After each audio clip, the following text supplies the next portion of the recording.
你好，欢迎收看《新闻面对面》，我是谢仲。来看为你介绍今天要请到的特别来宾，这边第一位台北市议员简舒培，大家好；前民进党中央委员张义山，五哥好，大家好；时事评论员周伟航老师，大家好；右边为你邀请到台北市议员张思刚，大家晚安；资深媒体人邱明玉，大家好；资深媒体人黄明，大家晚安。好，那今天算起来的话，今天礼拜四、礼拜五、礼拜六，7月25号，那蒋万安所号召的要上街头，那护食安，那所有这一切就要让大家来检视。好，那大家当然都会看，每一次的游行都会看人数啦，包括诉求的主题啦，包括参与的人啦，包括在现场，然后包括谁讲第一位，然后压轴的是谁，然后最后一排站上来，这一定都是大家检视的。好，但重点是，当一个游行出现以后，食安是全民大家都在乎的一个议题，谁都不想吃到那个致癌油啊，这样一些，从当初顶新到现在。但当一个游行上街头以后，会不会出现那一场独游，各自表述，或是出现各自蓝绿归队？因为当这样的话，会不会变成政治上面大家这个对立性呢？好，那今天高雄的一个民调出来，高雄这个民调出来以后，也有问到对高雄地区的人民对于这个独游事件的一些看法，蓝绿之间中央地方各自担责的看法都不太一样。好，真的会变成这样吗？但是在今天的时候，国民党主席郑丽文在这个礼拜呢，接受好几场媒体的一个访问，那当然在那里头讲到了对于施广阳呢那件事情，然后对于万美玲委员是不是东方不败讲了这一些，但今天又接受媒体另外一个访问，这里面他提到了这一次的事件跟鼎新上一次有什么不同，让你听听看。来，而且当年鼎新它的油并没有危害健康，对，它只是因为来源的处理让大家觉得很恶心。但是它上市的油是没有危害健康的哦。是，它今天这个是一级致癌物对，它不是普通的问题它是一级致癌物所以有怎么样在发动吗？还是真的就是靠民众自主意识去参加？有，我们当然有发动，我们党部是有发动的，全台湾都有发动的。您希望现场可以展现到多少人次，或者是这个给民党的压力、执政党的压力，民意要多少？有没有指标？凯道一定会满的啦。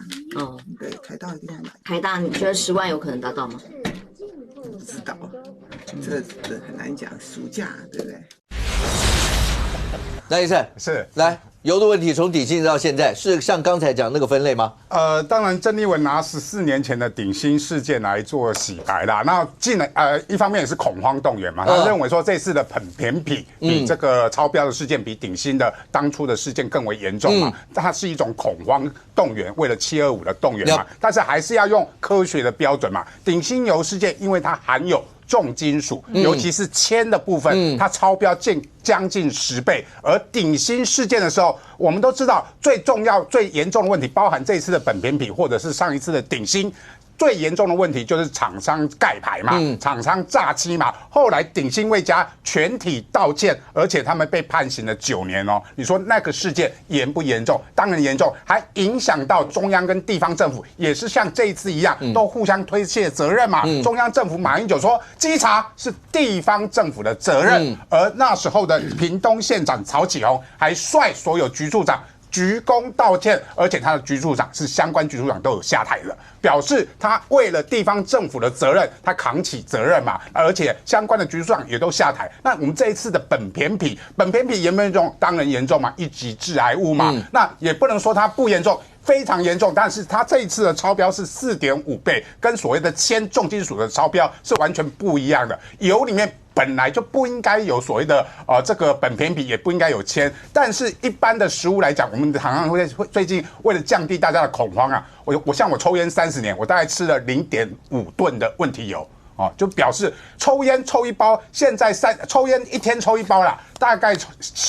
吃了这一次的问题油，大概吃了30克啦，所以我已经吃了0.5吨了。我自己有算过这个数字啊，所以为什么说也不要抽烟？因为抽烟对身体不好嘛。一样吃到这个超标的苯扁比对身体好不好？长期累积一定不好，但是有没有即刻的危险？没有即刻的危险。所以这一次的中央地方政府在发现问题来讲，我都讲中央地方政府在这一次的危机处理，当然有所要检讨的地方，但是算不算够快？够快，因为它紧急的下架了很多的产品嘛，至少让市面上大家不要长期去累积这些苯偏体这些使用的这个风险嘛，暴露在这个风险之外。但是这些制度上面有没有问题？机制上面有没有问题？自主管理有没有问题？你现在14年前厂商盖牌，为什么到现在为止厂商还是可以盖牌？所以我为什么第一时间就说食安法的自主管理很有问题？那意思我要讲的是，如果对郑丽文主席来讲，你刚刚讲的我可以想象，就是恐慌动员，希望用这样的方式告诉大家这件事情有多严重，所以大家呢希望都能够上街头，类似像这样。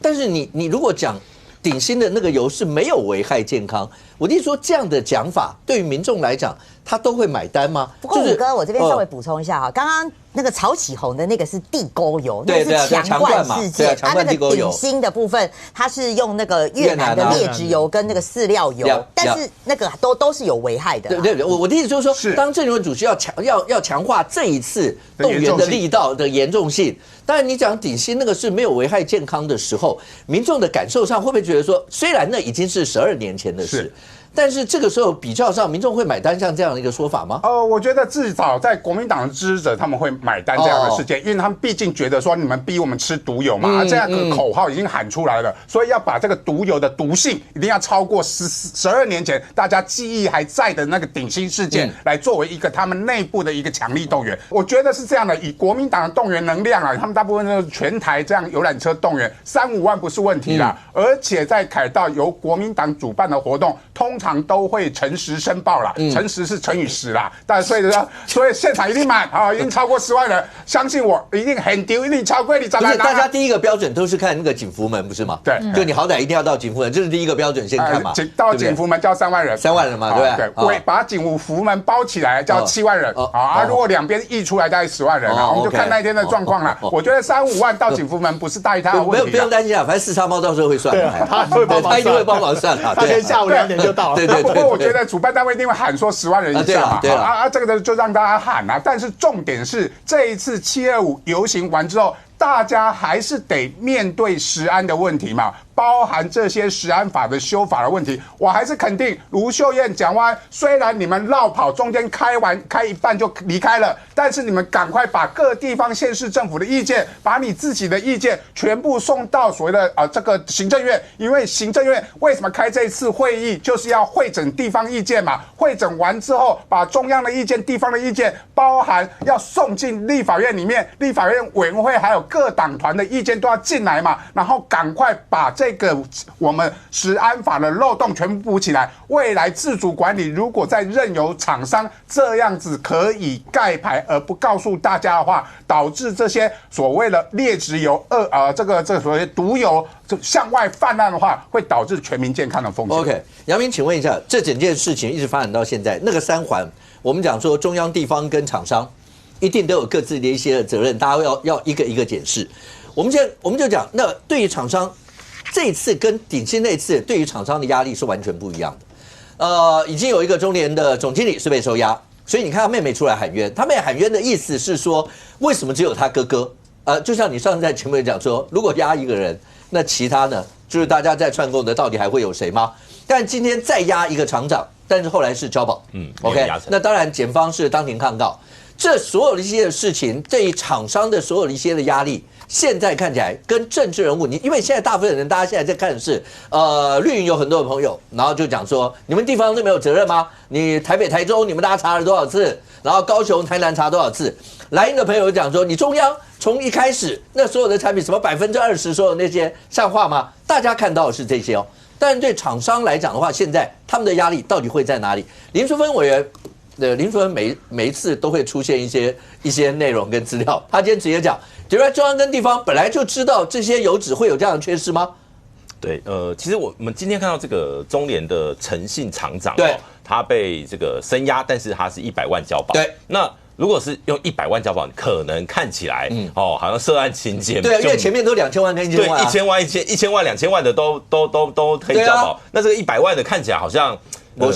应该不是什么幕后指使者这样的等级，但是今天有一个插曲就是说这位厂长他从这个地检署走出来就交保出来嘛，那媒体就一拥而上去拍他嘛，那个他的律师你们这样拍，难道没有违反个资法吗？哦，我说，这个律师还蛮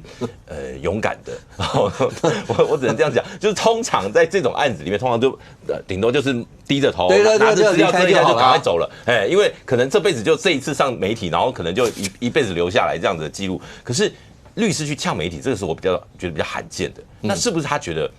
其实他对他的当事人是有信心，觉得他不应该。也许他们对他的这个辩护是有自信的。这个当然就看后续在这个法庭上面攻防。但是这个案子，比如说刚刚我们提到这个蓝绿攻防啦，比如说刚刚郑丽文主席他的这个话明显失言。你也觉得失言吗？当然失言啊！对啊，因为怎么会在这时候讲顶薪呢？没有危害。请注意哦，郑丽文主席他不是普通人哦，所以不是普通人是说他是在2013年到2014年的那个油品事件的起头，当时他当过行政院发言人哦。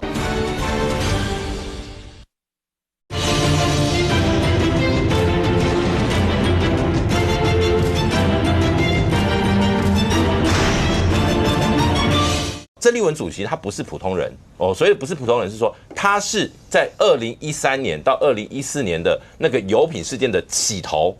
当时他当过行政院发言人那时候他是发言人顶薪的时候不是，对，他2014年2月就下台了可是，在同业律诉那一次的时候，他是行政院，所以他对油的事情不会不了解。那当今天这一场游行是由国民党中央发动，然后呢，你是等于说你穿着那件 T 恤，你就是在号召群众上街嘛？那你怎么会说10几年前的都不会危害健康，现在可厉害了？如果今天你只是讲说苯偏皮10几年前是没有验出来的，现在是有的，你单纯把这个致癌物拿来比，我觉得没有问题。可当你今天直接讲说，当年顶新油都不会危害健康。不是啊，这个我想多数民众可能会没有办法接受了这一句我觉得是严重失言。那尤其在游行前夕动员，对这个讲这样的话，我觉得很容易被对手或者说在政治攻防上面被拿出来秀。而且这还有今天算起来还有一天，明天的发酵。当然，我觉得这一次的整体事件比如说很多人说啊，我为什么那么凶我为什么那么生气？其实我觉得不是生气，是应该是说无奈。不管我们今天老实说，很多老百姓不是在乎你是蓝你是绿你是谁在乎的是我上架买回去的油到底安不安全。今天比如说中央推给地方，地方在说指责中央，这没有意义。重要是你请问，不管是地方执政的，比如说卢秀燕市长蒋万安市长，或者是中央执政的卓院长这个卫福部时部长，然后江署长，请问你们有没有办法保证未来的油品只要能上架，通通都安全？我觉得这个才是多数民众心里面的那句话。所以当你今天讲比如说查验说台中市什么8年抽验一次啊什么的，好啊，那请我们既然开始在检讨这一块的时候，在做法规的全面性检讨，如果能够把这个制度变得更好，当然，我觉得卢秀燕市长他就好好的说那为什么？比如说这个8年我只有抽一次那是抽验的部分。对，其实你知道茶厂还有抽验嘛？其实那个我们的法规是这样规定的。比如说像中联，每半年就要交一次检验报告给政府，所以像台中市政府的说法说，我们验苯偏皮总共有18次，有17次是厂商送过来的，有1次是我们去验的，没关系，我觉得你要怎么讲都没有关系，但是重点在于说，难道今天加强茶厂频率，那今年这一次的苯偏皮的案子就不会发生吗？我好奇这件事，为什么我这样好奇？那个是卫福部时部长讲的，他说中联样本疑似造假，对，那你就算进去茶厂，他给你验的东西，或者说提供给你的样本，会不会其实都是那个叫合格的，都没有问题？可是实际已经出厂，因为已经出厂留在厂内的那些东西，可能就是跟实际出厂的是两回事啊。所以我说，你有没有办法从这个部分里面去揪出说，因为茶厂你就一定可以查出苯偏皮超标？老实说，没有人有证据啊。对，所以有人讲说呢，所以这个时候那个不管怎么样，政府我不管是中央跟地方啦，在查的过程，就你不要单纯信厂商给你的东西，所以你要去抽，你要去查出这样的东西，所以要主动查验。对，所以问题是不是主动查验已经出货的没了？没有，你没有办法去油槽把已经出货的油抽出来，所以是厂商留存的样本给你查，可那些留存样本如果都是合格的，请问你查得到吗？所以我说真正的问题是什么？真正问题就是我们现有食安机制居然全部仰赖厂商的自主管理，这才是我觉得最荒谬的事情。就变成说，只要今天厂商都有良心，我们的社会不会有错。没错啊，这个理论上逻辑上，可是当今天你看像比如说当这个火烧到苦茶油的时候，各位啊，苦茶油正常的苦茶油1毫升是5块到7块新台币，那贵，正常的。对，大豆沙拉油1毫升是1毛钱，新台币，两个天差地远，那个单价天差地远。可是如果连苦茶油都会验出来，当然这一次验出来的品牌的苦茶油，它有标注它的产地，那个原料产地是中国大陆来的，然后所以它的单价其实是比较便宜，大概3块多块 ，OK， 大概3块多，就1毫升。所以我觉得这个某种程度啊，中央地方可不可以来一次全国性的油品专案稽查？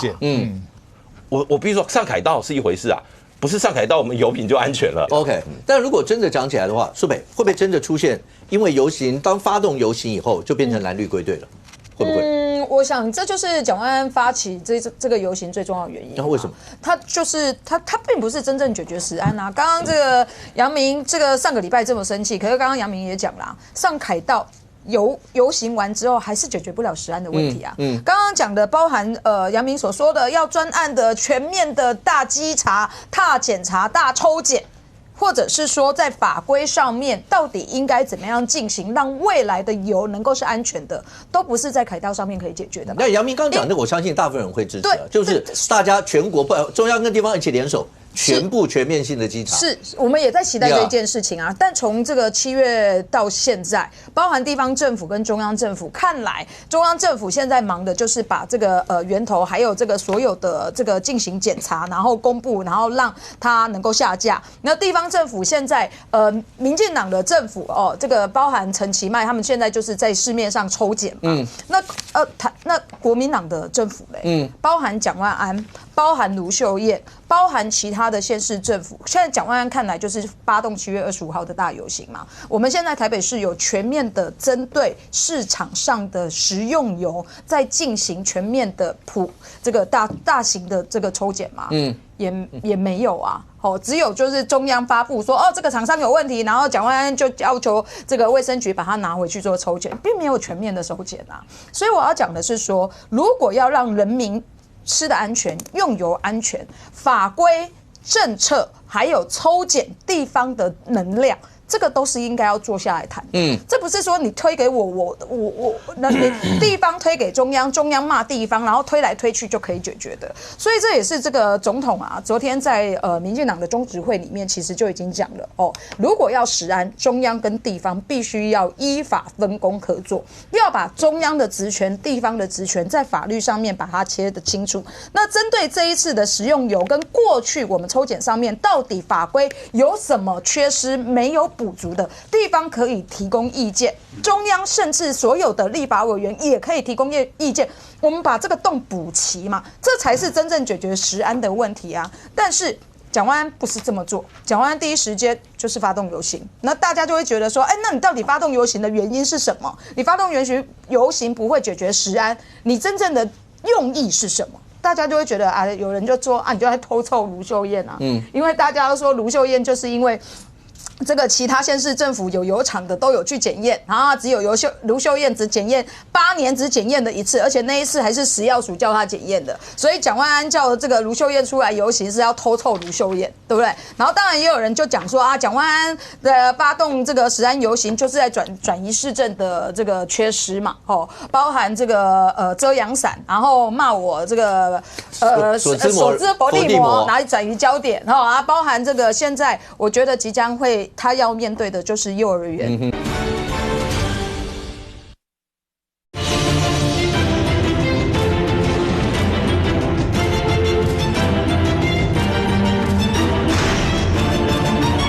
然后骂我这个所知佛地魔，拿来转移焦点，包含这个现在我觉得即将会他要面对的就是幼儿园虐儿这个事件，我认为蒋万安其实也讲不清楚。那苏北可不可以请问一下，那个蓝营的朋友在这2天在节目里面都一直在讲说，为什么他们要号召这个有一点，尤其人数啦，他们想说用人数的那个声势，让中央政府去体会到民意的怨气。人越多怨气越大。是刚刚有人这样讲嘛，对不对？要用这样的方式听到大家的声音，他们希望用这样的方式，好像感觉上中央府在过程当中忽略掉了人民的声音的感觉。当然不会啊，不然昨天就不会这么快的修法。就是说昨天立即邀请了地方政府来，然后包含我们食安法的修法，今天也要全部把它送出去。如果中央政府是麻痹的，是不听人民讲的。我告诉你，为什么修法要这么快？修法就是要把这些漏洞全部补齐啊，包括你们刚刚讲的林淑芬委员提出所有对于这个油管理的缺失的部分，都是在这一次的食安法要把它补足的啊，要把它这个漏洞的部分把它封起来，或者是让大家能够更安全的。但是地方政府或者是发起这一次游行的蒋万安或者是郑丽文有在回应这一件事情吗？没有啊，他们不讲，所以他们就用所谓的我一定要动员，然后告诉中央，但其实中央已经做了，中央没有不听到，所以这个动作到最后人家就会觉得说，你国民党就是要这个操作蓝绿对决嘛，然后这个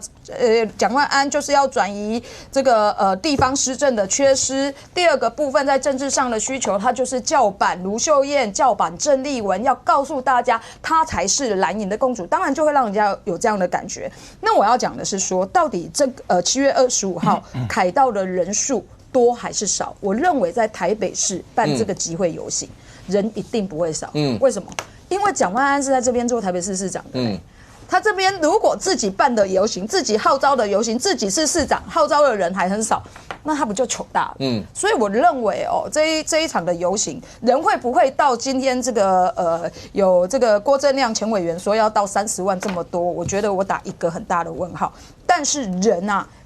这个一定不会少啦，因为这对蒋万安来讲也是他的面子啊。他如果真的要成为蓝营一哥的话，动员动不出来，他就糗大了。所以对蒋万安来讲，这个人他一定会努力动如果动不到，那我也不知道你在干嘛。四哥，所以有人讲说这一趴是蒋万安从少主变共主，然后是这样，是单纯在讨论或考虑这一环吗？而这一环看起来的话，那一直到现在，国民党有很多朋友一直在讲的，我刚讲要用人数、用声音去让中央听得到这些声音。然后你们觉得中央政府傲慢？刚刚苏佩有讲说，怎么会包括修法的速度，包括所有那些的回应都这么快，怎么会有这样傲慢的这些情形？会吗？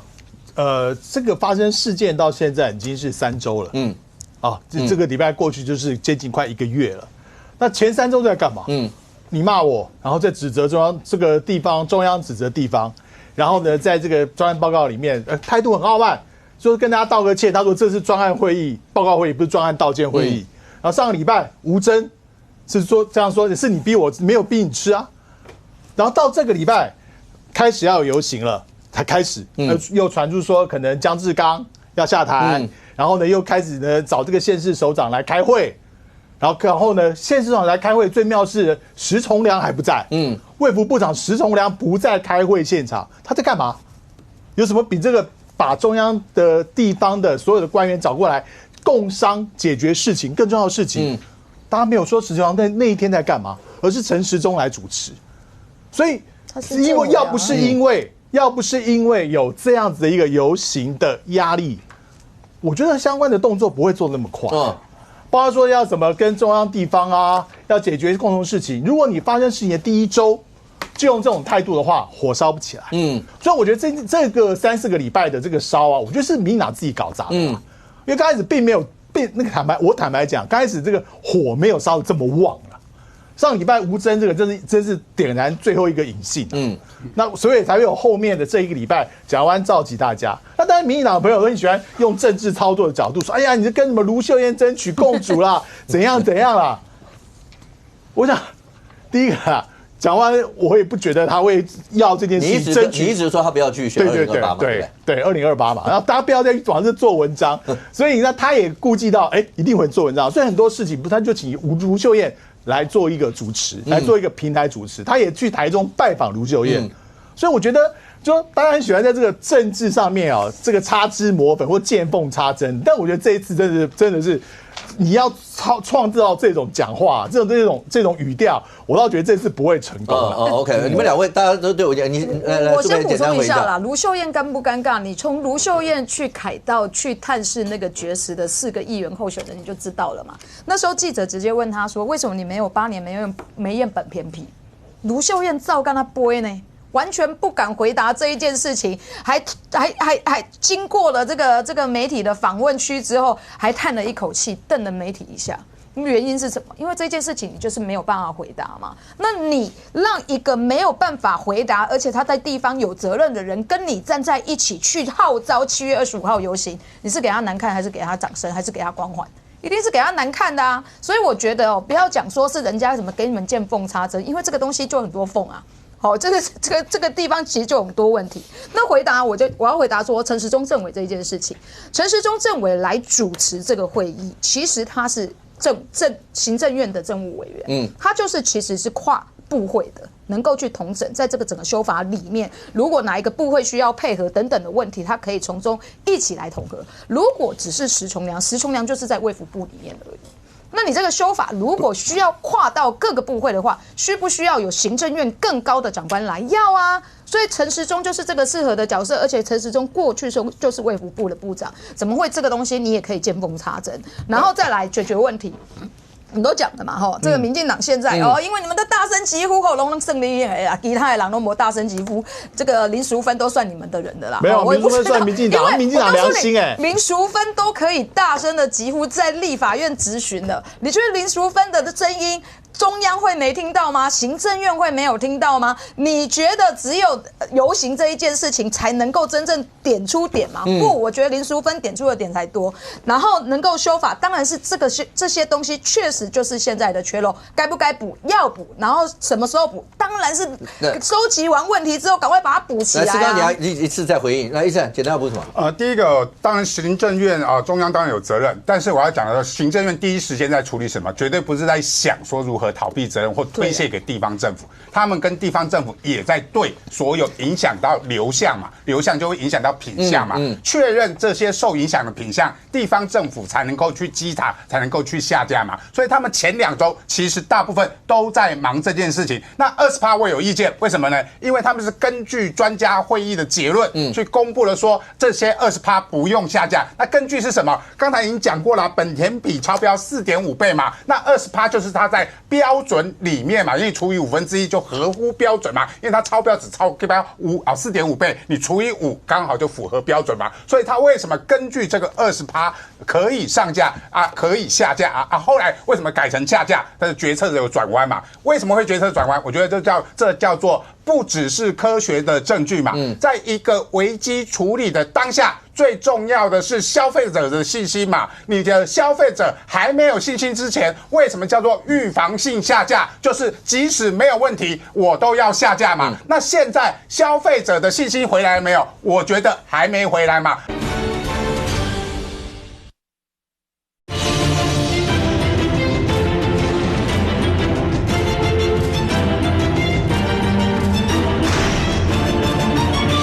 为什么叫做预防性下架？就是即使没有问题，我都要下架嘛。那现在消费者的信心回来了没有？我觉得还没回来嘛。而为什么还没回来？是因为725现在国民党现在还在恐吓动员、恐慌动员嘛。所以为什么我也不赞成上架？因为现在消费者的信心，因为国民党725的这个活动，所以他们不断的散播，很危险，会致癌，所以我也不觉得现在应该上架。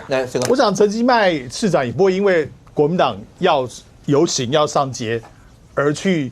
反对这些上架产品嘛。我想陈其迈是民进党的大阿哥，绝对不可能就唱和国民党嘛。我觉得这一点就是这个原因可以辟出啊。再来，我也当然知道陈时中是负责卫环的政委啊。我不是他主持会议，我觉得 OK 没有问题。但是主管单位的卫福部长不在，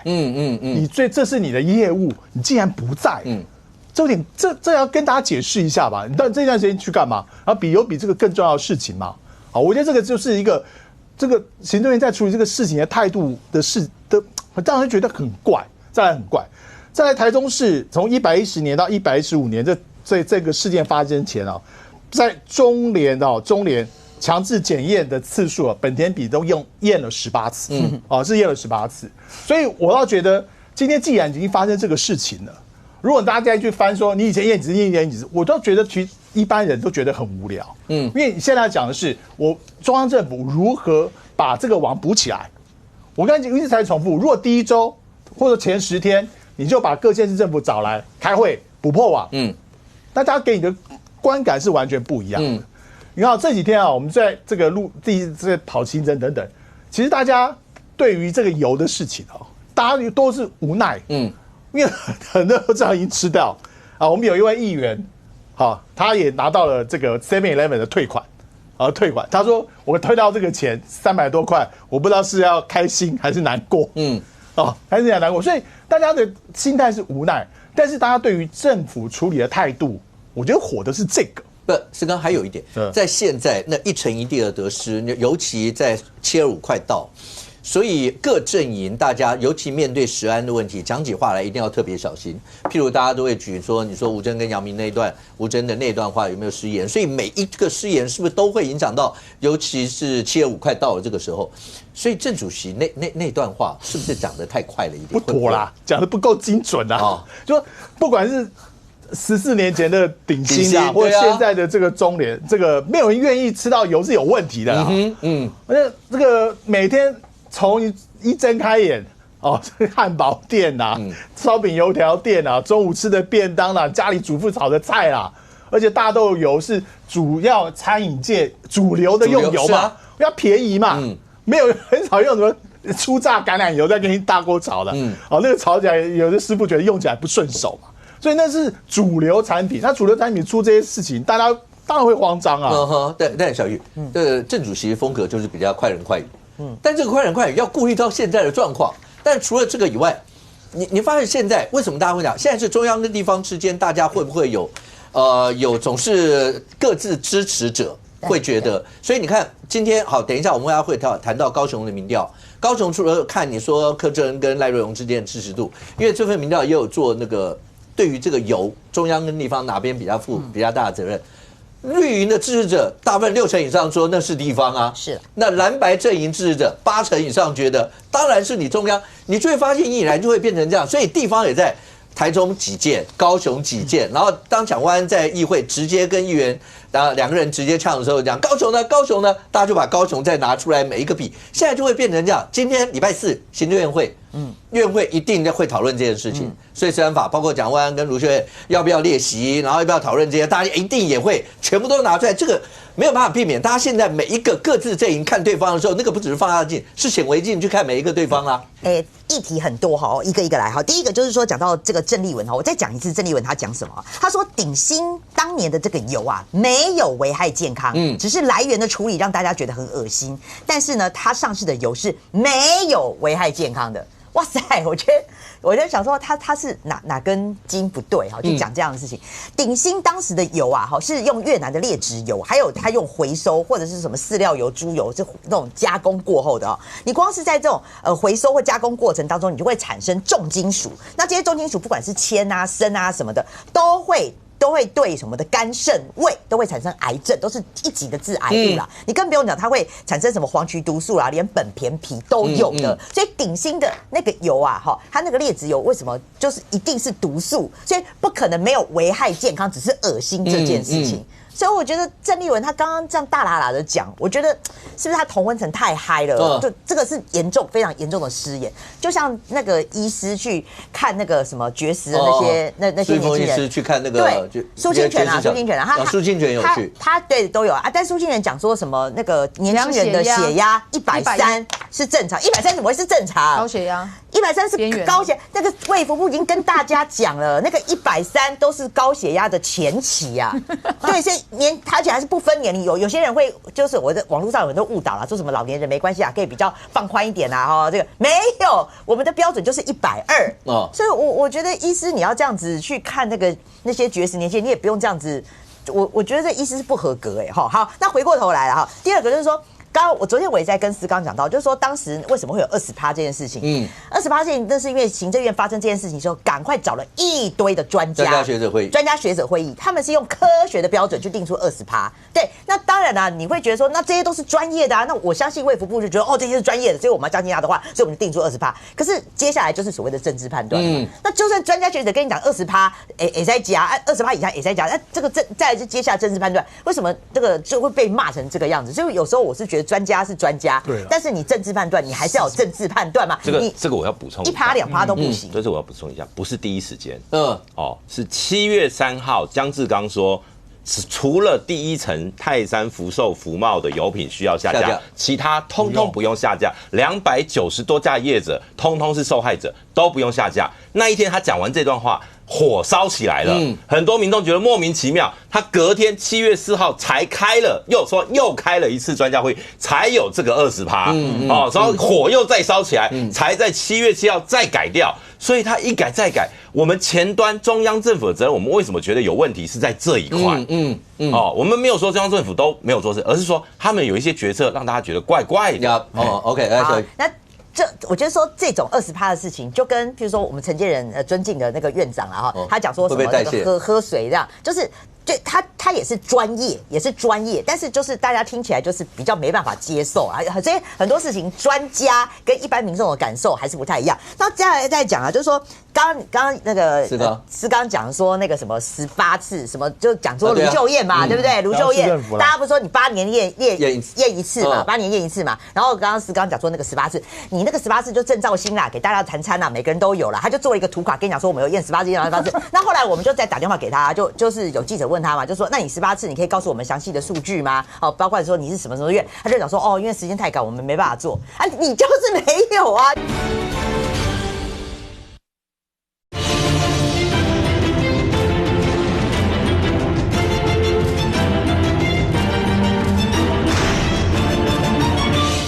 我们就再打电话给他，就是有记者问他嘛，就说那你18次，你可以告诉我们详细的数据吗？包括说你是什么院，他就讲说因为时间太赶，我们没办法做啊，你就是没有啊，就是没有啊，不然你那个图谈餐给大家的时候，还是只有一次啦，那一次就是中央联合，其他都是业者自主检验指数强，就是刚讲的，半年一次，对啊，半年一次，这不是讲过的问题，是那你没有验你就没有验嘛，对啊，还要用市政府主动去验，就只有一次，那一次就是卫福部要求的验嘛。对，但是这个部分我觉得要讲一下，我觉得我是主张民进党可以主动去告发卢秀燕渎职的，因为实际上不会成立。为什么？因为我们食安法里面没有要求地方政府有强制查验的责任，所以没有人要，这就是一个漏洞。不是，所以没有要告他，所以我说推这个蛮无聊的，推这个蛮无聊的。这个东西真的是你开始去究责的时候，这些责任就会开始出来嘛。不是，现在不是无不无聊的问题，是因为你卢秀燕跟蒋万安你们是要带头去上街的，大家会觉得说你怎么会有脸去，好像你都没有责任。今天如果你都没有责任，没有卢秀燕，只有蒋万安。没有，后来卢秀燕也出来啦，卢秀燕也要去啊。不是，我是说带头的，是发动是蒋万安。卢秀燕后来也出来，因为蒋万安在台北市没有油厂，他可以。卢秀燕也非常积极要当大姐头，要召开食安会议。他是被动，他是被邀请啊。不是，那他可以说他不要去啊。他敢吗？他为什么不能不敢？就如果上街，如果侯友宜就没有说他要去。如果上街没有办法解决食安，没有办法让中年被究责的话，那为什么要？我告诉你，上街可以做到什么效果呢？可以让民进党谦卑一点。不会，我觉得不会谦卑。不是，民进党这样也不会谦卑。你看，我就觉得这个国民党就是见缝插针。我要回应的是说，不会有这种事情。民进党也有一个叫做林淑芬，林淑芬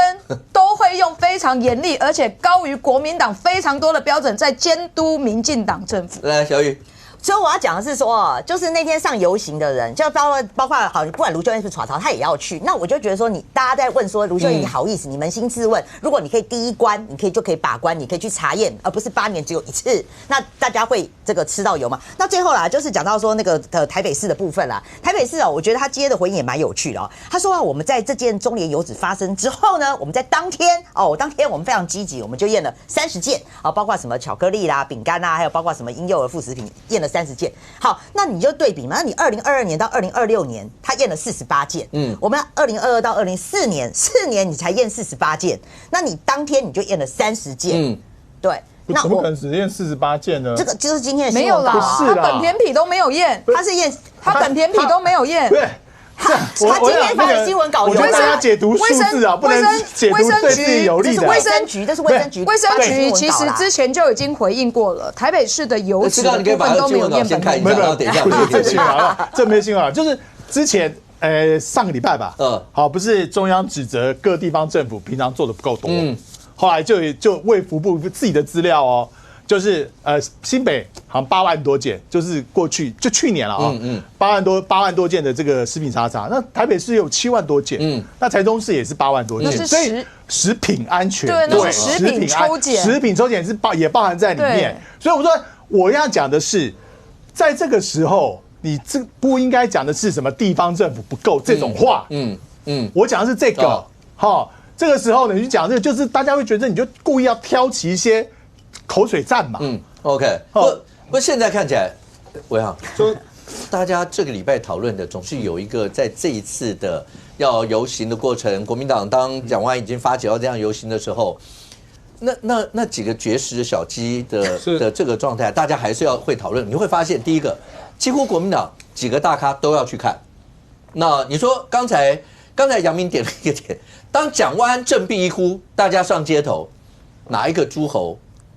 几乎是莫敢不从，大概是这样吧。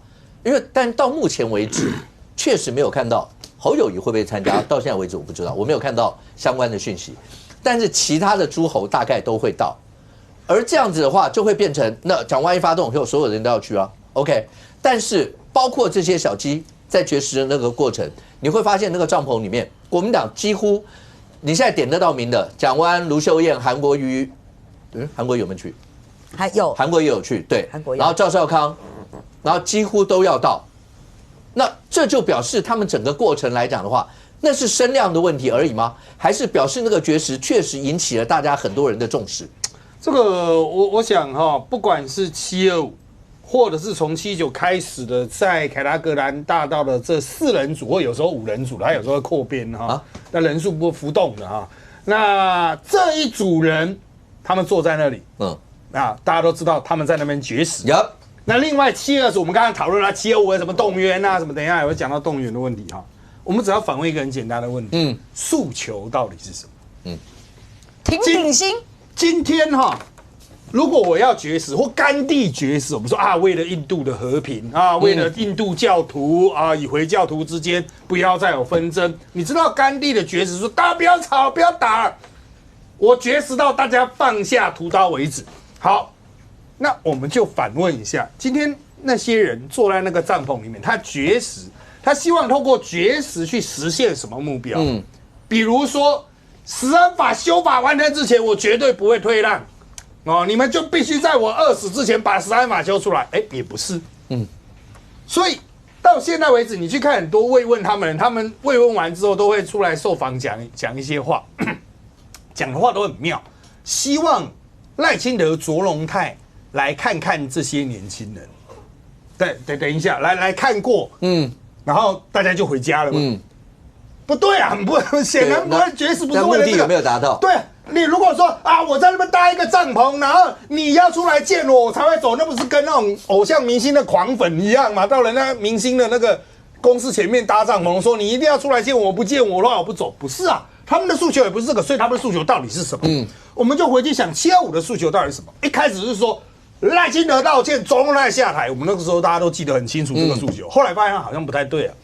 开始有什么护食安出来了。再来就是逼我吃毒油。对啊，可是重点是你要去反弹逼我吃毒油，那你的诉求是什么？比如卓荣泰下台，可是从蒋万安传给别人，特别是他支持者的很多简讯里面，他支持者反问说：现场可以喊卓荣泰下台吗？蒋万安不置可否，他希望大家集中焦点在食安，这都是现在最大的问题。你活动办了，你有一个工具性，可是你要实践的目的是什么？所以大家就会注意到什么呢？工具本身的特质。好。所以现在这一群人他在那边绝食，大家其实都是基于看戏看热闹，因为我不知道你目的是什么啊，我只能看到你在绝食嘛，那我就看你有没有好好绝食嘛。那现在大家当然啦，有那个声量网站就去判断，就是说实际上看他的比较多的是谁？你可以注意到有一条绿线比较高大多数是绿营的在看他们绝食。为什么要截图啊？看看有没有什么精彩画面呢？从他们开始绝食到现在已经有包括说绝食有躺椅啦，好像是那种按摩店在那边躺在那边一样，躺整排啦不然就是有水冷扇啦不然就是是不是有吃东西争议啦，头昏昏的争议啦，什么赵少康去看他们，结果赵少康看起来还比较像绝食的比较憔悴一点，就是像这类型的话题太多，还包括了滑手机的动作，一开始滑手机是拿出来明的在滑，后来被批评说太难看，改成放在腿上偷偷的滑，这种事情都被人家抓出来放大。我们就回去讲一个政治圈的常识，政治人物都不是被骂死，是被笑死。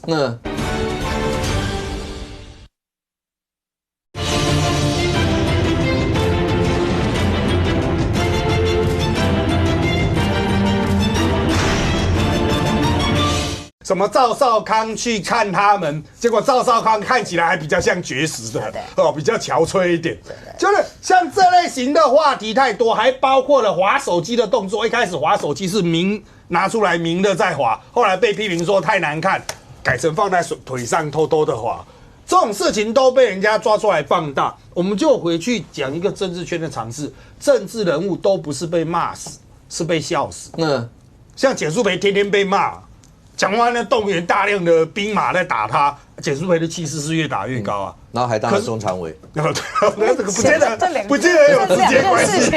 不见得直接关系。但这几位呢？这几位他们其实大家都知道，市议员候选人，当然大家都知道对了，这有选举的需求。可是这是一个正面的发展嘛。他们在这边情勒到的不是赖清德，一般我们绝食情勒到的就是你的那个目标对象嘛我要反核四废核四，好，那就是人家要去做这个决策，是不是要停宪核四等等他们呢情勒到的全部都是国民党自己人，非去看他们不可可是马上就会有一个很现实的问题大家都知道他是为了选举其他的市议员候选人，但我想为什么这些大咖都一定要去看这个就是不看就代表你不关心这些为了你要呼吁要食安的孩子吗？是这个意思吗？应该是说这个活动大家都知道，它是势必要一定做到7月25号才能走所以它就是连接到7月25号，它等于是一个前菜的部分嘛。这些年轻人的诉求一定会跟725的诉求做整合嘛，所以大咖去看的意思是说725会停了，我会去做某种适度的表态。可是就回到我刚才讲的，这些人必定是市议员候选人，那如果是官网加在他身上，我其他市议员去看，会不会很奇怪？当然也是有人去，但相对来说就不是那么样的多。白银的都去对，那因为他们其实有分票的关系嘛。但是国民党动员我去那边发逼的发面子发扇子，我就可以拉到票，多好。对，那重点还是要拉回来继续往下谈。当这些人他们继续在这一边的时候，到底对于整个活动本身而言，到底是正面效应还是负面效应？本来有一些空气飘了，看到说哇，这个活动已经被搞到面目模糊，好像是这些人的造势大会。本来你还讲说我们要降低政治性，希望恢复公民运动，因为今天也有人出示当天的那个节目表 ，round down 嘛，那前面的是公民团体嘛他还是希望有些公民性，可是你现在搞到完全的政治性的时候，各地国民党大头都来的时候，说穿了啦。就是原本调性比较淡的人，大概也不敢去，这是第一个问题。第二个问题是，你一开始是很政治性的，叫卓荣赖下来，要赖清德道歉，但是后来意图去掉政治性，改打我们要护食安等等的，那当然马上就牵涉到动员的问题当然我们等一下还会有比较更多的讨论，但我们注意从卢秀燕召集线上会议开始刚才讲到侯友宜会不会来？其实侯友宜都派刘荷兰参加，是啊，对，那这是不是代表到侯友宜他就是觉得我都已经要飘然远去了，我还不会想在这边跟你去做任何的互动？为什么？侯友宜毕竟他还是有光环，他也想要韬光养晦我觉得如果这一团如果不太好的时候，这个如果是讲难听一点，上礼拜五就是蒋万安举的烽火嘛，诸侯就来了，但是这个礼拜大家发现只有诸侯来了，没有兵马来就是烽火戏诸侯，就变得好像是在戏自己。那蒋万安就知道不断的扩大绕人，他这种情呢，当然可以帮他拉到一些人。我相信，就像前面所讲的，这个活动的总人数3、4万一定有就是包括台北市自己搭捷运去的啦，要到景福门绝对没有问题啦。国民党没到景福门真的可以解散了，但是。到了景福门之后，这些人的能量能够被拉到哪里去？其实我去分别问很多台北市议员，你要动员吗？你要动员多少人？有些人说我有动员，我的动员方式就是转贴那一篇文章，这是我的动员方式。好，那也有人说我会动员，而且大力动员，所有赖群主婆婆妈妈我都会尽量叫去。为什么？他就说，标题叫护食安，可是到现在已经变成护万安，如果太难看的话，蒋万安要挑战大卫可能会有困难，所以必须全力动员。所以，如果当大家的解读已经完全脱离食安，变得很纯政治性的时候，我认为这场活动的后市的操作要延伸性可能是不太容易。思康那天你一定会到场，对，那会要动员，或是你知道。就是国民党的这些市议员会动员很多，包括自己的支持群众啦，或者什么会到现场吗？会啊，因为我们的选区有的住比较偏所以我们就自费租了一部车啦。所以你们也有车？对，自费，好，你要参加，要先报个名，然后我们到那个点去把你载上去了。但因为大多数人都说不用，自己坐捷运，就过去了。双北坐捷运很快嘛，对啊，比你搭车快，对。比你搭车快，而且你到时候结束之后，你自己搭捷运回家也比较方便嘛。所以我倒觉得这个动员事情也不必在这边好像吹毛求疵啦吹毛求疵。再来，因为这是偶发事件所以其实并不在国民党的业务，就是预算，因为这是1个礼拜以内就要全部动员完。国民党没什么预算在做这些事情。所以很多事情就靠大家自己来补贴一点，来自己做一些帮忙啦。那当然，大家会说，那这是不是帮蒋万安造势啊？坦白讲，如果是以今年选举的话，蒋万安不需要造这个势，不需要靠这个造势，因为这一段时间，沈伯洋在干嘛？去美国了，对，在这个关键，你觉得他被边缘化了吗？我觉得他在这1个多礼拜、2个礼拜，他整个的声量不如他刚开始的时候，刚开始的时候声量冲得很高，但现在好像这个，刚刚小玉跟我讲，好像这个他的总声量在政治人物里面快跌出榜外了，好像可能跌出前10了。因为现在这个风头上嘛，他跌出前10了。但坦白讲，你作为一个立法委员也好，或者你自己是一个这么重要的首都市长的候选人，你可以有很多自己的讲法，你也不必附和民进党的讲法，你可以自己的观点。OK， 但是很可惜，他在这件事情上面完全不见。不过这整件事，小雨，可不可以请问一下？你刚才在看那个蓝营的那些小鸡啊，这个当然，我觉得每一个人都尊重他们大家那个表达他们意见的方式。那当然我还再讲一次，那身体健康一定要注意好 ，OK？ 可是这个过程当中就被很多人大家在讨论的时候，就讨论到你会发现，当然很多绿营的朋友在讨论起来的时候，就觉得说你这个真的认真在做绝食，要去诉求这些嘛？绿营就会这样。可是我刚刚讲蓝营的，你看都是要去这些。可是在这所有的里面，它就会出现一个，为什么那些蓝营的大咖一定要去？因为感觉上所有的媒体会拍，就我还是有关心这些孩子，因为他们是为了食安要去绝食，就他们口号是这样嘛，所以才会出现像这样。这同样的，那天凯道725。各自阵营里面大概有多少人来，然后包括那天，这是大家这是目前暂定的，我不知道当天会不会一定会这样，这个是 round down。你知道大家就从一开始说要号召，大家就会想，那当天这么多人，那怎么样？所以看到前面，公民团体代表先讲10分钟，民众党立院党团10分钟，国民党立院党团国民党立院党团比较久，25分钟。然后县市首长代表蒋万安他们应该在这1个小时，对，1个小时，对不对？所以如果照10分钟算，应该是6都，6个人刚好1个小时。然后韩国院长在这，民进党主席黄国昌在这，最后压轴郑丽文，所以郑丽文摆在最后的压轴，或是最后那一趴是不是应该有郑丽文讲完以后，所有的包括6都，然后所有这些人是不是都要站在后面，然后或是大家一起举手，因为最后有一个大怒吼嘛，应该是这样吧？我先讲啊，动员到我这嘞，这个我收到国民党的简讯，动员我，好了，是谁？王心怡，我们大安区的，我们大安区议员啦哈。好了，回过头来啊，我就说刚刚大家在讲说这场活动到底是谁发起的啊？谁是什么？我记得不是大家讲说这蒋万安发起的，可是很好笑啊，你这个流程啊，我必须讲这个是暂定版啦哈。你这个流程出来，那这个蒋万安在哪里？有看到蒋万安3个字吗？没有看到蒋万安啊，所以基本上不管是蒋万安、卢秀燕都不用再吵了。那天的 C 位已经确定了，就是郑丽文。郑丽文，而且郑丽文他是目前暂定他啦是讲是个10分钟最后压轴的部分。就我了解第一版的时候，郑丽文是讲更久。他讲更久，超过10分钟以上啊，但是他可能也觉得怪怪的，因为大家都10分钟，所以他就自己把自己的这个缩短了哈。那比较有趣的是说，如果刚刚大家一开始讲这个发起人是蒋万安的话，那蒋万安人蒋万安现在是在这里在县市首长的代表而且武哥，你认为说只有6都吗？我记得他当时是号召14都。对啊，不是你只有1个小时，一个小时嘛。好，那我们就算10个人好了，就算我们不要14个，就10个人，一个人6分钟，一个人就以6分钟，你讲的都比郑丽文还少所以这到底像话吗？我会觉得这很夸张。还有啦，我觉得更奇怪是说这2个民众党团跟国民党立院党团，你们的诉求到底是什么？如果说你们觉得是要食安修法的话，坦白讲也不用这件事情爆发，你们早就牙开牙就，你们就已经是多数了，那你们为什么到现在才发现要修法？那你们当时就是在执政多数的时候，你们为什么不修法？所以我觉得说这2个党团出来也是蛮奇怪的一件事情。如果你们强调是要食安修法的话，那所以啦我觉得最后比较有趣的是说，你看连黄国昌都还在蒋万安的后面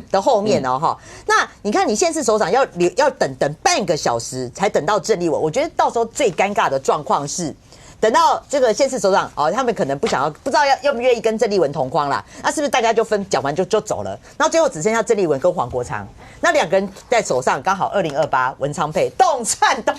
是这样吗？这刚没快吗？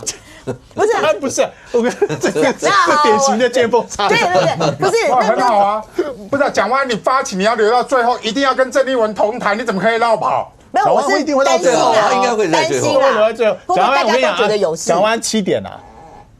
讲完就先去走7点，他7点上，所以他要再等1个小时，等到郑丽文讲完之后，再跟他同台同框。应该的啊。应该的。对啊。好，那所以国民党的县市长第一次跟郑丽文同台，就在这一没有全代会啊，全代会啊。昨天听面有，昨天听面同台同一天下午。对啊，对。好，就全代会完以后，大家就一起移师到那里去。所以最后嘛，要来看，就是说蒋万安，其实刚刚在讲蒋万安发起，为什么蒋万安会在这个位置？所以这个位置会不会再调一下？还有就是看郑丽文讲完之后，到底还留下多少人会跟他站在台上？然后最后这个大造势会不会有白目的人喊动算？我觉得这个都可以看。那我还要再讲一点了哈。那现在看起来，如果郑丽文你要抢占 C 位的话，那你现在不是讲说郑丽文讲说那个应该人蛮多的，他是保守估计至少4-5万人的哈。那你游览车、便当大家纷纷都要来请款了嘛哈。好，那昨天呢，在这个应该是。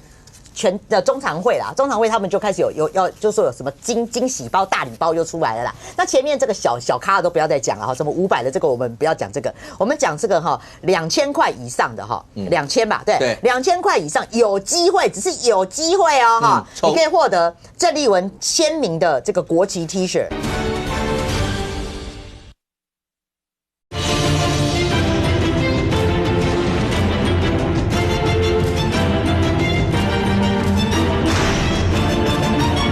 我们讲这个2000块以上的2000吧，对，2000块以上有机会，只是有机会你可以获得郑丽文签名的这个国旗 T 恤，是有机会你们也太小气吧，2000块还要抽郑丽文的有机会。那如果说你要获得郑丽文跟韩国瑜还有6都的呢，你要捐1万块以上。1万块以上，你可以得到郑丽文、韩国瑜再加上6都市长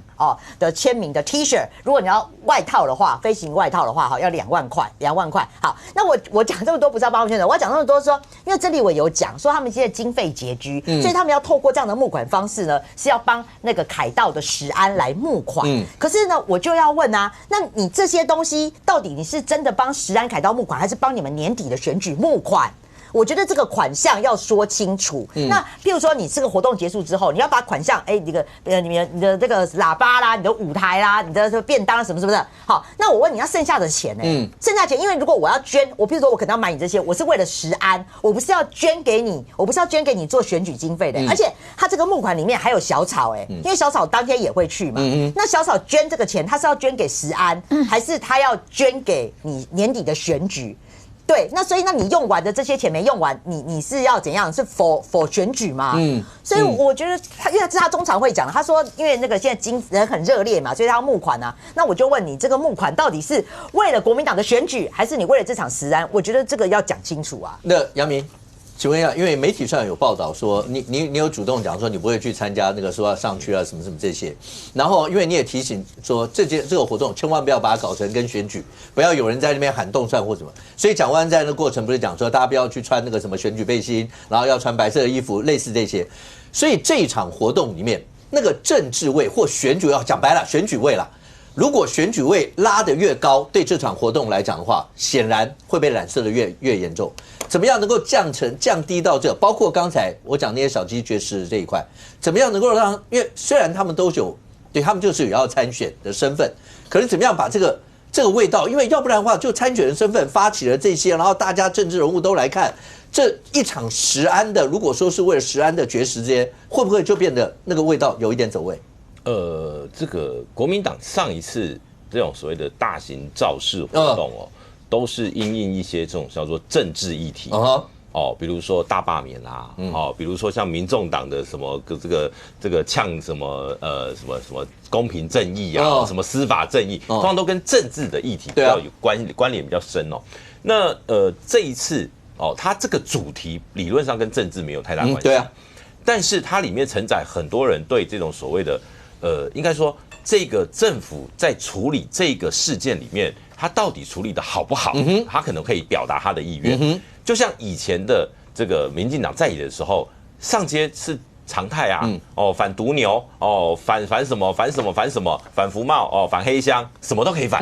人民上街再正常不过，在野党带人民上街也再正常不过。但是选举年，如果你是为了选举而带人民上街，那你很容易。这个就被选民或者说被现场的民众唾弃。有一个过去一个很经典的案例，太阳花的时候呢，这个我们的苏贞昌，这个当时他是民进党主席，他在场外宣传车上面喊林佳龙冻蒜，然后被骂死被那群所谓的学运的这个学生骂得要死。那时候他因为这样沉寂了很长一段时间。这个就是一个叫做反正就是说这个案例。如果国民党不懂得教训，其实我认为那4位绝食没有什么好去骂的，他们只要真的是认真绝食，就 OK 了。但是你们的身份会让你们这一场绝食失焦，因为你们都是要选举的人，我们很难不拿，因为如果今天说穿了，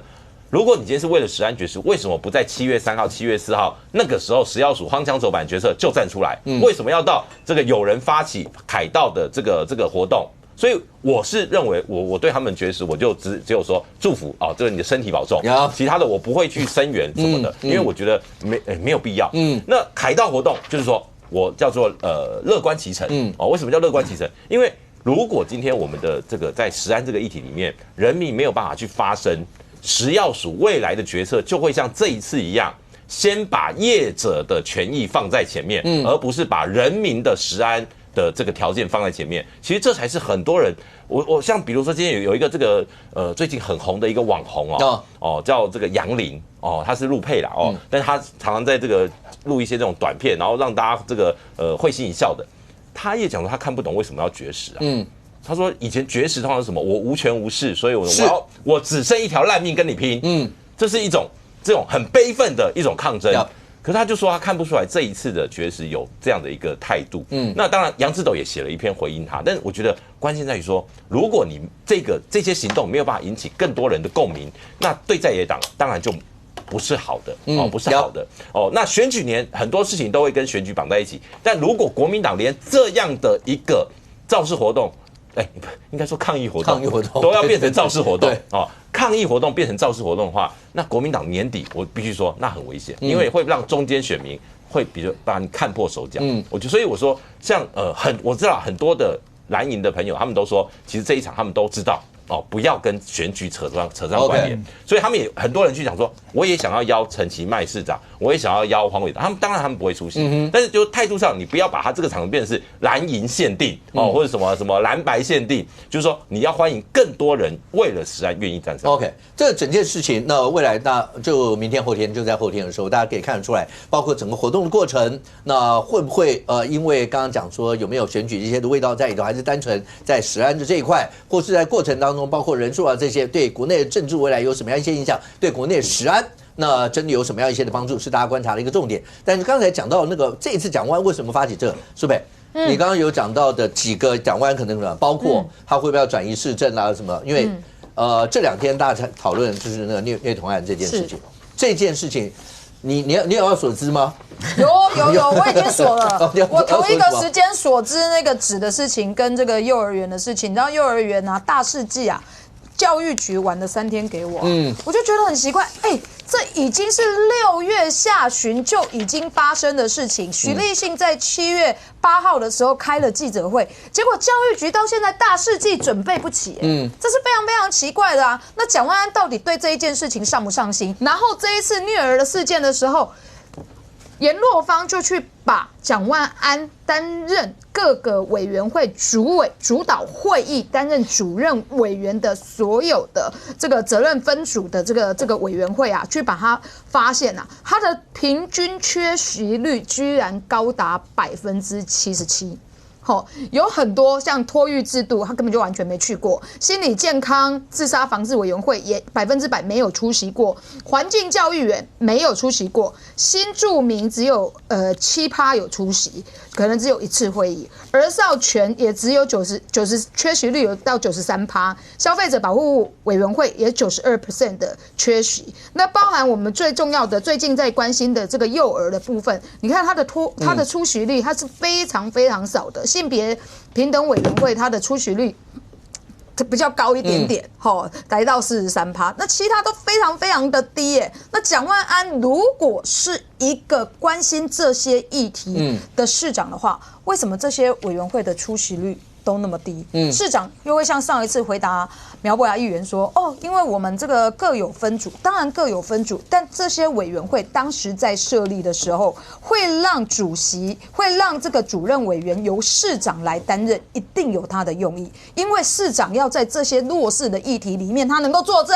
各局处才不会给笑嘛。那我要问啊，就是你如果真的关心儿少的话，为什么93%你可能只有任内只有出席过1次会议，93% 的会议你全部都不出席？这是大家对蒋万安的提问，而蒋万安现在不打算提问这些，不打算回答这一些，包含这个幼儿园虐儿的事件，这个幼儿园把他的感谢函，还有他的儿子曾经在这个托婴中心在送托的事件上面拿出来招生，蒋万安也只是说我不同意而已，你不同意，然后呢，大家看了你的推荐才去念的，那现在被虐待，一个注册费8万块。每个月的学费3万块，这么高的学费，你只有说我罚了50万。50万块一个孩子1年的学费，差不多就是50万。你觉得很高的处罚吗？可是蒋万安到现在这一件事情上面是完全没有态度，所以才会有议员才进一步的去把这个所有蒋万安应该担任主任委员、应该主持会议的这个所有的委员会，把他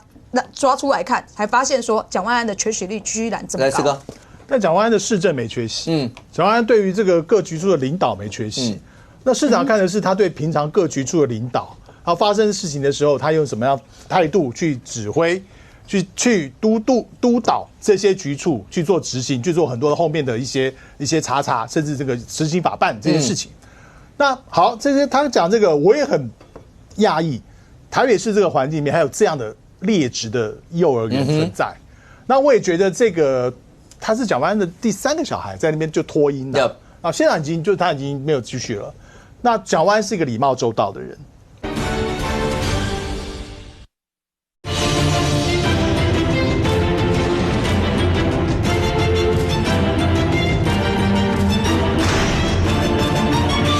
他是蒋万安的第3个小孩，在那边就脱音了。啊，现在他已经没有继续了。那蒋万安是一个礼貌周到的人，他很多事情他觉得有很多事情帮了他忙，他私底下会写个卡片，他算是一个温暖的人。那我认为这些在这个地方，你的幼儿园的负责人也好，园的名称也好，我觉得都要公开，而且禁止这个负责人以后再从事相关的行业。因为很多事情，所以刚才苏培他们的意思也是说，那个包括北市政府是不是应该要下重手，而且速度要快，然后下的重手要重。是，这教育局这边已经开始在处理，我都在处理，所以我也不认为说蒋万安会听任这类的事情去这样子任由发展，我不认为这样做。OK， 所以在这个事情上面，我非常支持啊！如果有我们自己台北市的单行法规的话，可以把它定得更严格一点，更严格一点。同时，这样子幼稚园要马上停止相关的招生，还有他的教学活动。OK， 我要跟大家报告一下，你知道这一件事情啊？6月26号，教育局接收到通知之后，一直到7月8号，徐立信议员召开协调会哦，之前。你知道教育局对这个幼儿园是没有任何动作的，完全连处罚都没有，完全都没有。一直到徐立信7月15号，又隔了一个礼拜三，7月15号看不过去教育局的动作的时候，他召开了记者会，教育局才去开罚。而且刚开罚什么，你知道吗？不是开罚幼儿园，是开罚这个幼儿园同时在这个场所有设立的补习班，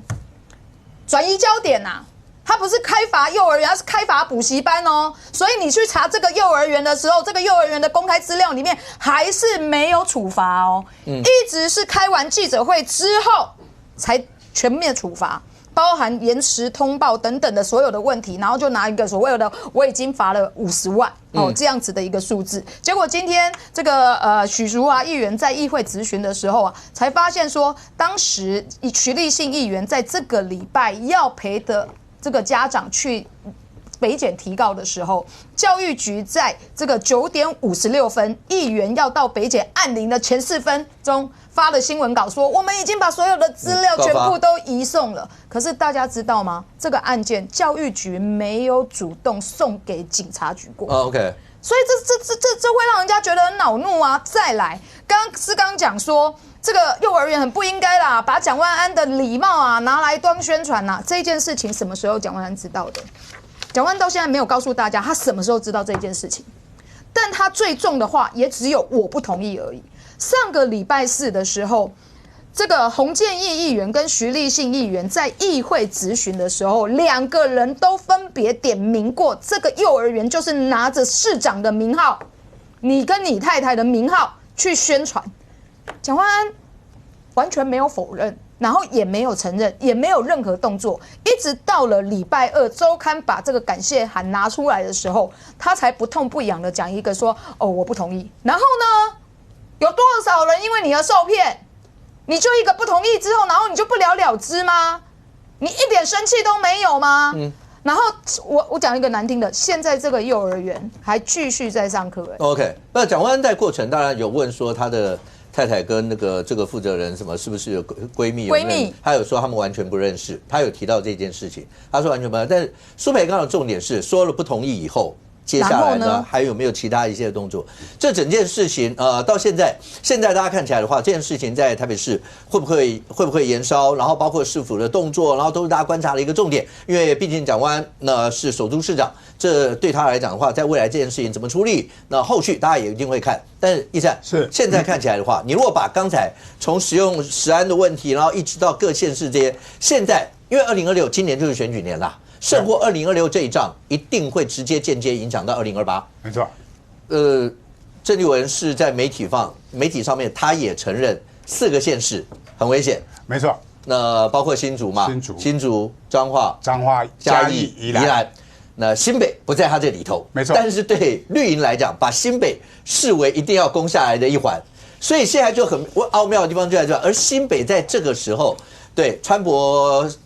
近半有讲，不要再讲那个房子有没有什么，他已经讲得够清楚了。如果你没有人再抹黑，我就告你。郑丽文突然把新北放弃没有念哈，说他不在危险的范围内，是对李四川非常有信心，觉得李四川都能算得赢啦，所以安全地带、安全名单呐，其实我们都从历次的民调里面看到嘛，至少新北现在都在5%这个显著差距之内嘛，PK 盘非常的竞争激烈嘛，而且新北当然比其他，我讲白一点，一个新北抵得过其他4个县市的人口数嘛，400超过400万，2028年的影响又特别大，你为什么没有把新北纳进来？还是不敢纳进来？啊，责任不算我的哦，这个书算李四川的哦，算侯友宜的，算你蒋万安，算你韩国瑜的，跟我郑丽文没有关系哦。但是李四川的问题不只是郑丽文的仇恨值嘛，我都有分析过，国民党郑丽文的仇恨值加上黄国昌蓝白合之后，他民调都急速下降，所以民众党的仇恨值是在李四川身上嘛，还有李四川个人的，包含他家族的问题，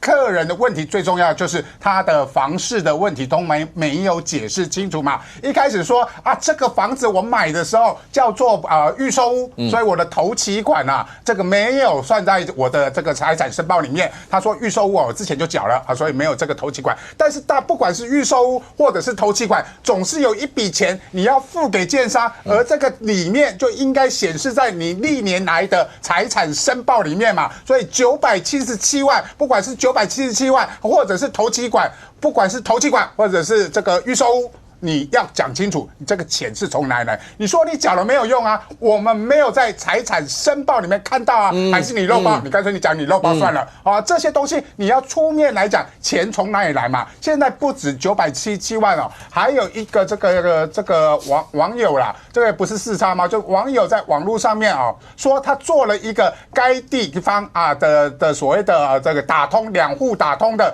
跟又叫做李宅我们不能说完全是李四川的房子，但是符合这3个条件的，就是同一个地址，而且是在顶楼的2户打通，而且再加上他姓李的房子的这些装潢被人家揭露出来嘛，人家的这专业的估价大概就500万左右嘛，一样。500万，我这个装潢费用我们没从所谓的财产申报里面看到嘛，所以现在已经不只是977万嘛，还有500万的这个所谓的装潢费用，加起来在1500万左右的这些没有在财产申报里面揭露的事情，那你李四川也没有说清楚嘛，你不能推说我钱都已经给了，我们当然知道你钱也给了，钱没给你可以装潢，钱没给你可以买房子，当然是钱给了，重点是为什么你不申报为什么没有从财产申报里面看到嘛？这是李四川未来要面对他的房市问题的攻防，他一天不讲清楚，而且他已经被揭露，人家说他就不是预售屋嘛，你第一时间你说是预售屋，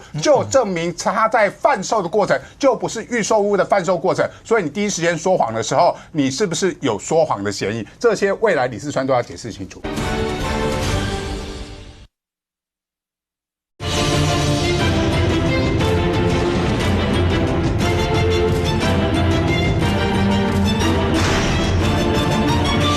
你第一时间你说是预售屋，就证明他在贩售的过程就不是预售屋的贩售过程，所以你第一时间说谎的时候，你是不是有说谎的嫌疑？这些未来李四川都要解释清楚。石哥，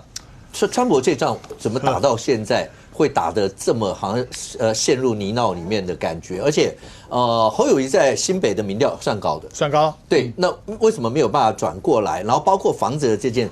事，不是今天已经。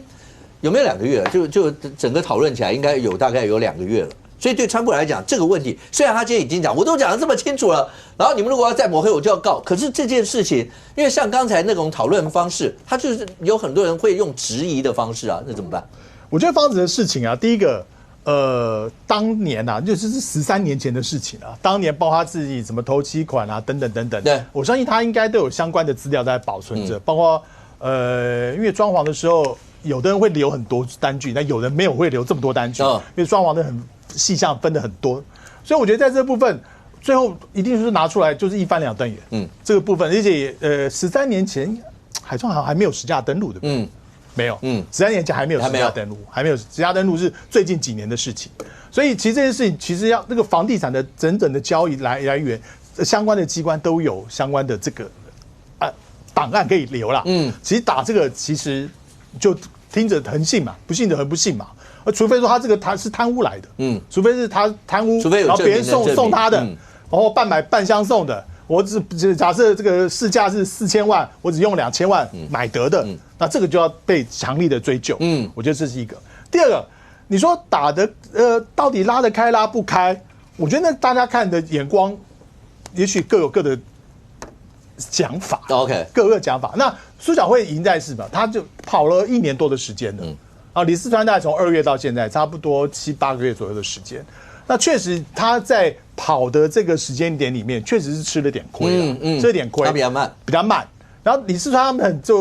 他们的阵营呢，很在乎就是地方上各个系统刚开始要跑得密密实实。那他现在接下来他大概已经跑了1整圈了，所以这些包括也帮他提出很多的公共政策的议题等等。我觉得未来的交锋还是看新北市民觉得要选择哪一种人格特质的人作为他们的市长。侯友宜什么时候会出手？侯友宜，我就来讲，他底下的一些人在帮忙。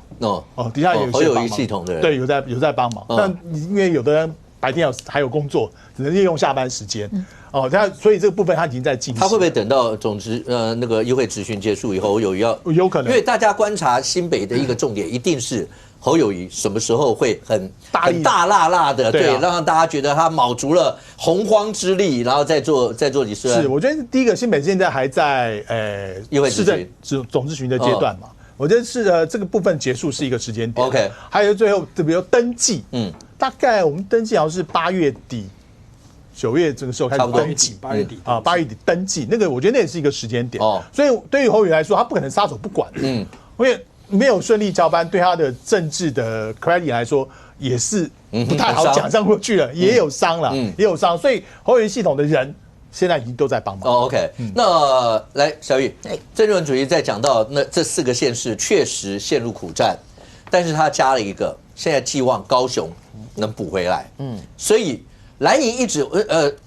就蓝绿之间，绿营一直把新北觉得在这一仗里面，他们觉得很有机会。蓝营一直觉得在南台湾的高雄要翻盘是有机会的一件事，所以郑丽文会加这一句。所以今天正传媒出来的高雄的民调，可以看出什么端倪？我们先来看哈，这个正传媒做的高雄市长的民调哈，首先来看一下大家关心的支持度的部分了哈。那赖瑞荣现在是39.6哦，赢过柯志恩的31.6，就是2个人差了8个百分点哈。可是就是说，你从内部细项来看的话啦哈，我觉得比较有趣的是在这里，就在民进党内哦，支持赖瑞荣的是79.6，但是呢，你在柯志恩国民党支持柯志恩是已经高达90.6了哈。那这个就有好有坏啦。好的是说呢哈，就说你柯志恩就是得到国民党唯一支持，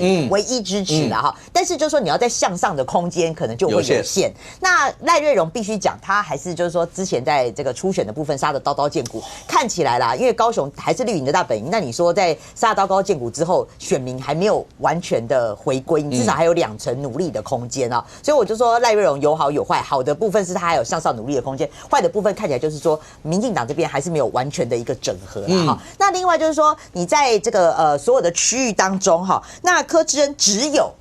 有在左营男子的部分哦有小赢，但是他赢的幅度也不大。柯志恩是39.1，赢过赖瑞荣38.9，其实也就是2个人算是打成平手，但是其他的区域啦哈，赖瑞荣是全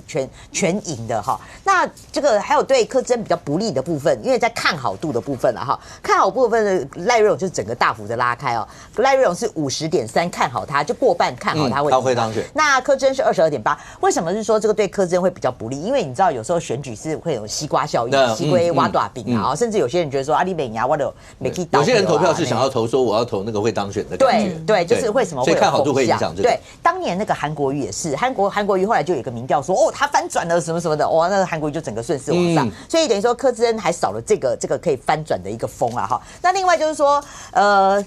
陈其迈不用讲啊，陈其迈就是说对他的这个支持度哇，看起来是非常非常的高了哈，整体的话是78.5。那你对于整个民进党是整个完全支持哦，他的支持度超高95.8，被给他洗了，那民进党啊哈。那即便是国民党跟民众党的话，看起来就是说这个满意的也比不满意的都来得高。小玉，你看哦，这个跟刚才讲新北那一块，对，就侯友宜在新北的那个施政满意度也是高，对，但是显然川博没有办法几乎能够完全承接下来。赖瑞荣他的对，连民进党里面的支持者，你刚刚讲大概只有70几，对，陈其迈在民进党里面的制度到95，所以这个差距之中，他也没有办法完全转过去，就他的施政满意，就算他们觉得再高，也没有办法完全接着下去啊。其实很多人会觉得说可以移转，我都不觉得哎。那你像当年柯文哲，对不对？柯文哲也是最明显的啊，即便他光环这么大北调的是北调，他帮那么多小鸡辅选，去帮高雄辅选，北调就是北调啊。所以你看又在的刚刚讲，不管是侯友宜、陈其迈，你说能够移转，我觉得选举还是看个人啊，还是看个人啊哈。那再来比较有趣的就是还有几个问题啊。他说就四广阳，我觉得郑传媒很有趣啊，他做了一个，就是说四广阳这个事件会不会影响到选情？结果没想到啊，就是说有15.2%的选民认为是有利于赖瑞隆，炒作这件事有利于赖瑞隆，那有利于柯志恩的只有10.6%，这好像跟当时一般的想象不太一样。大家觉得说炒作四广，因为都同样是霸凌事件嘛，应该会对赖瑞隆比较伤，好，在柯志恩比较有利。可是反而这个事情对于高雄选民来看的话，会认为对赖瑞隆，如果四广阳的事情在发酵的话，反而是比较多数的选民认为对赖瑞隆有利，因为毕竟看起来四广阳还是属于国民党的范畴。最后讲到那个有的事件啊，哈，那有的事件，高雄照理说是民进党的大本营嘛，哈，但是还是有40.1%的高雄民众认为中央要负责。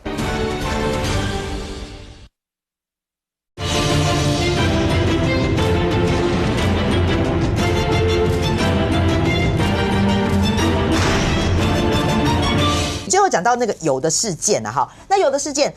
高雄照理说是民进党的大本营嘛，哈，但是还是有40.1%的高雄民众认为中央要负责，那36.2%的高雄民众呢，哈，他只有36.2%的人认为是地方要负责，所以你现在即便在那么绿的区域的话，那还是认为就是中央要负责是比较多的。对，就蓝绿之间，你如果去细看的话，蓝营里面大概蓝白阵营都80%以上觉得中央要负责。然后呢，绿营的支持者60%以上觉得地方要负责，就是各自某种程度的归队效应，大概慢慢会出来。可是高雄这一仗，国民党视为在这次选举里面要拿回来很重要的一块。那郑运主席讲的那几个地方，新竹县就复杂了，因为它除了蓝绿之间的问题，白营还在这里头。然后呢，新竹市现在是高虹安，新竹县，然后现在徐熙来讲的话，然后又有一位师傅，然后呢，柯文哲呢又在那边指点江山，讲个竹北，就新竹县现在状况到底怎么办？这我想哈，其实从郑丽文的这一个访问的谈话哈，其实可以略见端倪。我们都知道哈。在这一个访问之前，郑丽文面对绝大多数的质疑和挑战，他都是嘴硬的。郑丽文永远赢郑丽文不会输，类似像台湾川普一样我永远赢，我提名都是最赞的，一定可以赢。甚至像高雄，他那个长期民调做起来一直都其实说穿了，除了2份就ETtoday和T台以外柯志恩都没办法，都是会有一个明确差距。可是郑丽文都有信心但他点出了4个，对这个可能会略有不妙的地方。那当然跟我们一般认知的可能会翻转的，其实重叠率蛮高。彰化嘛，就魏平正一直都选得不好嘛，就有很多负面消息。其实他725也要来了，但是没有人，他一定会要来吧？对，没有人在意这件事情。那再来，他也承认嘉义的选情不好，但是重点是那是蓝白河示范区特别让给民众党，然后你跟我说现在会掉。会不会影响到后续的合作？那他也承认宜兰不好，其实也是赖清德重点在那边操作嘛，猛攻。好，重点就在于新竹县。其实因为我们时代力量也有在新竹县有扎根，所以我们也有做民调。老实说新竹县的民调差距跟新北市其实是很接近的。OK， 对，就是。如果要做多次一点的话，蓝可能会赢得多，但绿也有机会赢。那差距就是在也许误差范围上面一点点而已。所以大家会觉得，如果看到郑丽文这个说法奇怪，你不提新北，你怎么提新竹县？显然他看到了一些一般选举之外的东西，说穿了就是地方派系的这种倒装倒来倒去。新竹你要说打那种空战，其实就是传统就下去洗蓝下去洗绿那些票都会投出来。但新竹县毕竟还是有一些比较组织票的成分。第一个就是柯文哲一直要求竹北市要礼让给邱成元，可是在地人都知道民调实在差太多了，就是无须知的民调领先态度，没有道理让你啊，要让你势必要有一个很明确的交换。可是不管啊，我就是要你让我啊。哎，对，那如果最后面拼到分裂的话，民众党票就算不多，少掉个6-7%，那会出人命哦。如果你现在是新北市这样的差距，那还得了？那新北市黄国昌是很乖啦，一定不会跑啊，就是整个总部都已经。所以你刚刚那样讲的话，所以如果来一个6-7%的差距，那徐熙颖就是。如果你竹北真的不让我，对徐熙颖你在新竹县少我这6-7%，你的江山可能就没了。他只要不出来投票，你就完了啊！对啊，你就啵啵了。所以这是第一个，可能有白银可能不会投徐熙颖，但是原来算蓝白合的时候都把这块算进来。好，再来第二个就是说陈建贤，陈建贤当然有些人去催他说什么啊，陈建贤可以动员15万票，有点多了啦，这应该没这么多。但陈建贤要影响个3-5万票，绝对不是问题。大家都知道在地方上，因为郑朝方虽然挂民进党，但他背后的派系支持也是很明确的嘛。很早这两边郑陈两边都是中青会早就结合了，所以都有互让关系啦，就是你选我都不选啦，所以这边就可能会在最后面的组织动员阶段，意外出现一些火花啊，也许会出现意外翻盘，所以郑丽文才会哇，我很担心啊这个地方，可是担心没有用，你要怎么去解决柯文哲的问题？柯文哲就要请了你啊，我民调就算只有个位数，你也是要让给我。怎么办？怎么去把它化解？需要政治智慧，但李乾龙、李泽华都没办法处理的事情，这里有办法处理吗？再来就是陈建贤，当初杀到刀刀见骨，连规则都为他设计，还是赢不了。那怎么办？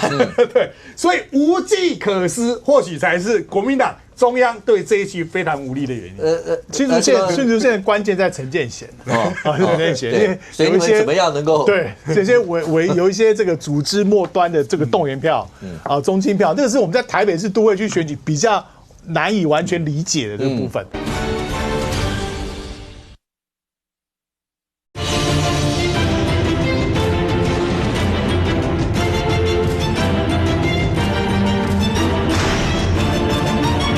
中青票，这个是我们在台北市都会区选举比较难以完全理解的这个部分。我们讲高雄了，这个我前几天碰到一个高雄的中小企业，真的是中小企业主，他跟我讲说，他在他自己的接触，在高雄市接触里面，没有任何党籍的人喜欢支持柯志恩的比较多。可见就跟这个就很像，是啊，跟这个就刚好印证就很像。然后呢，他对于柯志恩的选情。十分的，就是他觉得是乐观，因为他自己接触到高雄市一些比较没有党派。那你也知道，高雄市的做生意的蓝绿朋友都有，而且可能支持率的还多一点，那是一个当地的政治氛围的问题。但是，所以我觉得你跟这个高雄市的这个朋友印证，跟着这份民调看起来，其实柯志恩的还有很大的努力空间，因为你在不偏任何党里面有27.2%。然后在这里面呢，支持赖岳荣目前只有12.2%，然后柯志恩是24.3%，就是高1倍。那另外还有63.5%的人是没有表态，那他中间差距多少？让人差8，那不是不能追的这样的一个数字所以其实他如果真的讲的话，如果来回算，就差4到5嘛，就高一点5%嘛，比较保险啦。所以其实柯志恩在这个局里面，我觉得还有大势可为的地方。OK。杨明，来，最后请问一下，2026这一仗，因为大家都会盘点，你会发现目前媒体释出来的绿营的盘点是保5取5，那他们取的那个5跟郑丽文今天讲的苦战的4，只差了一个新北。而2026这一仗，大家都说，如果选完真的是照目前这样来看的话，所以为什么郑丽文说高雄要想办法？新北当然是绝对丢不得，因为这个如果有任何一个闪失，它会影响到郑丽文主席的位置吗？因为这也会影响到国民党在2028的时候，主席毕竟对于2028这个盘是有很重要的一个操盘的一个效应，所以未来会有什么影响？就是蓝保新北，绿保高雄，就是这个是主调啦。对那比如说以刚刚讲这个正传媒的民调是这个赖瑞隆领先8个百分点。那我举一个数据2018年8月份美丽岛电子报民调陈其迈还领先11个百分点。所以变数还很多啦。我只能说这个时间点谈11月底的这个得票，说现在的民调就一定稳，我觉得也不至于。对，同样的在新北这一战对于国民党来讲，他调不得，因为新北国民党从这个2005年开始执政21年，对，那这21年，当然它也有可能变成包袱，对，所以呢，如果连新北它又是一个最大人口这个400多万的城市，那如果国民党守不住，那当然郑丽文主席你要怎么说你是胜选？当然，真的就是你这个，他也不能说这不关我的事吧？对，所以新北怎么样都要把它守住。那我刚刚这个下午的消息是，侯友宜已经确定725要上凯道了。OK， 对，侯友宜他已经表态了。所以我觉得在这个议题里面，我觉得最关键还是在于说，郑丽文主席他最近，我觉得他应该要思考一下，如果他想要变成一个加分题，那也许725就是一个关卡。OK。我一般都补充一下高雄的部分，我觉得高雄的部分跟大家刚刚所评论新北的状况是完全不一样。陈其迈是100%支持赖瑞隆，那陈其迈在高雄的施政跟满意度其实是高的，对，所以是民调当然我们都把它纳为参考，继续努力的一个方向。但我觉得高雄的状况跟新北是完全不一样，然后我们非常有信心把高雄继续这个稳定的这个延续执政。那郑丽文的部分啊，我觉得这个刚刚杨明有讲嘛，就是7月25号对郑丽文来讲是很重要的一战。我觉得这个动员方向游行这个主题不清的部分啊，我是可以有2个建议啊，一个建议就是顶新。就是7月25号，郑丽文都讲了，顶新的油没问题啊。那请号召国民党所有的好朋友一起上街挺顶新。第二个是今天这个在立法院质询的时候啊，国民党有人提案说啊，针对中联的补偿机制啊，要中央优先来做要中央帮中联去做这个补偿机制啊，我觉得也是啊。我不懂啊，中联如果真的有问题，然后逼大家喝毒油的话，中联的补偿机制为什么是政府要来做？是建立这个求偿机制。这个对，我就是建立求偿机制啦。他是现在立即要政府去负责嘛？对，负责建立的求偿机制，甚至打团体诉讼啦。但怎么可能帮中联买单？当然我都不同意了。这是国民党，对，那你要跟国民党的立委讲，今天他们的提案是如此，建立一个对，他们今天的机制，他们今天提案的机制是要中央政府帮建立一个中联的补偿机制。7月25号马上就要到了，那在后天的时候，到底在凯道上面会是什么样一个光景？而这所有事情，食安全民大家都在乎。那接下来呢？接下来除了食安以外，它会不会产生任何一些政治上一些效应？对2026、2028影响怎么样？我们大家拭目以待。非常谢谢现场所有来宾，也非常谢谢观众您的收看，希望明天我们明天见，拜拜。